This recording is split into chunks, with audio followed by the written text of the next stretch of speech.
बात करते हैं। अरे उन पार्टी वाले से हम पूछना चाहते हैं कि जब सुपौल के लोग इस बाढ़ में अभी भी बाढ़ जो आया था जो दुबियाई बांध है वहाँ सैकड़ों लोग का घर चला जाएगा, लेकिन कोई देखने वाला नहीं है। सिर्फ एक नेता है, सिर्फ एक नेता। कितना बार बताएंगे, सब लोग यही चीज बता रहे हैं कि बस एक नेता है, वो है पप्पू यादव जी। आप दिन में जाइए, रात में जाइए, 24 घंटा में कभी भी उनके पास चले जाइए तो उनका दरवाजा कभी आपको बंद नहीं मिलेगा। आज का जो स्थिति है भैया, हम आपको बता देना चाहता है, एक मामूली जो मुखिया चुनाव जीतते हैं ना, तो उनके पास टाइम नहीं होता है अपने कार्यकर्ता से मिलने के लिए, उनका दरवाजा बंद होता है। और ये हमारा बिहार देश के राष्ट्रीय नेता, चर्चित नेता पप्पू यादव जी, जो एक फोन करते हैं कि हमारे बेटी का शादी है, हमारा बेटा मर गया, हमारा बाप मर गया, हमारा दादी मर गया, सब में वो पहुंचते हैं, सब में वो पहुंचती है। उनका मजदूरी कौन देगा, हम आपसे पूछने आए हैं। उनका मजदूरी कौन देगा, हम आपसे पूछने आए हैं, और हमको आपको जवाब लेके जाएंगे और आपको जवाब देना होगा। हम कोई नेता नहीं है, हम आपकी बेटी है और आपको अपनी बेटी को जवाब देना पड़ेगा। अपने पिता के लिए वो आपसे अपील करने आई है, अपने पिता के लिए वो आपसे अपील करने आ रही है। कितने दिनों से जो दिन रात आपके लिए सोया नहीं, कभी अपने परिवार की तरफ नहीं देखा, कभी अपने घर की तरफ नहीं देखा, दिन रात एक कर दिए आपकी सेवा में, दिन रात कर दिए एक आपके सेवा में। और जब चुनाव की बात आती है तो है छोड़ा ना पार्टी के देवे, बड़का पार्टी के देवे। क्या स्थिति है, कौन मदद करेगा बता दीजिए। जो लड़का मधेपुरा में नारा लगा रहा था, 10 दिन पहले पप्पू यादव जी ने उन्हें 10,000 रुपया दिया था मेडिकल सुविधा के लिए, और वो 10 दिन भी याद नहीं रखा। हमें आप जवाब दीजिए, 10 दिन भी वो लड़का याद नहीं रखा। हमें तोड़ने की बात कर रहे हैं आप हमें पप्पू यादव जी को तोड़ने की बात कर रहे हैं। जो पप्पू यादव दुख सुख में हमेशा आपके साथ रहा, उसको आप खत्म करने की बात कर रहे हैं। तो समझ लीजिए भाइयों, अगर पप्पू यादव खत्म हो जाएगा तो कोसी को देखने वाला कोई नहीं होगा, ये समझ लीजिए आप। आज जो कोसी कहीं ना कहीं स्थापित है, वो कहीं ना कहीं पप्पू यादव जी का देन है, वो पप्पू यादव जी का देन है। आज जो ये कार्यकर्ता सम्मेलन बुलाया गया है, तो बहुत बड़े बड़े लोगों और हस्तियों का नजर है कि क्या हो रहा है, क्या हो रहा है। हम आपको बता देना चाहते हैं, ये सुपौल की धरती है, ये कोसी की धरती है, और कोसी के लोग बेईमान नहीं होते हैं, कोसी के लोग बेईमान नहीं होते हैं, ये आप समझ लीजिए।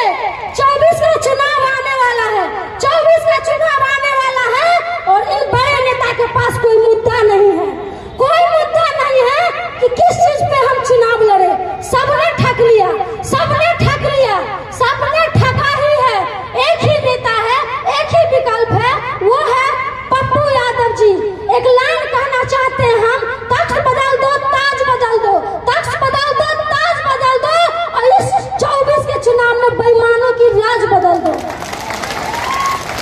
ये जरूरी है। हम क्यों कहना चाहते हैं बेईमान उन लोगों को, क्योंकि ये हम लोगों को ठगने का काम किया है।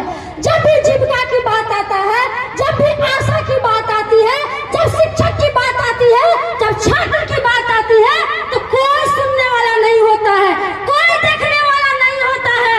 कोई भी पटना में जाके आंदोलन करते हैं तो नेता के घरे घरे जाके हम लोग बोलते हैं कि नेताजी आइएगा, आंदोलन कर रहे हैं, लेकिन नेताजी सुनते तो हैं लेकिन भूल जाते हैं।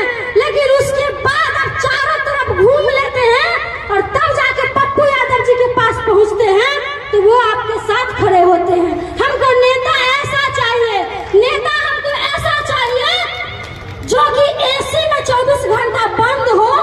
5 साल चुनाव जीतने से बरसाती मेढक जानते हैं ना, बरसाती मेढक, वो सिर्फ आपको बरसात में दिखेगा। वही हाल है इन बड़े बड़े नेताओं का।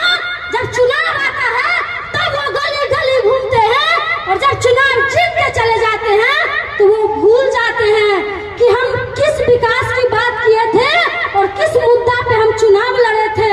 एक ही नेता है, एक ही विकल्प है, वो है पप्पू यादव,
जोड़ करे। तो बस आप लोग से कहना चाहते हैं कि आप लोग उनका साथ मत छोड़िएगा, हर एक डेग पे, हर एक कदम पे उनके साथ रहिएगा, तो कोई उनको हरा नहीं सकता है, कोई उनको झुका नहीं सकता है।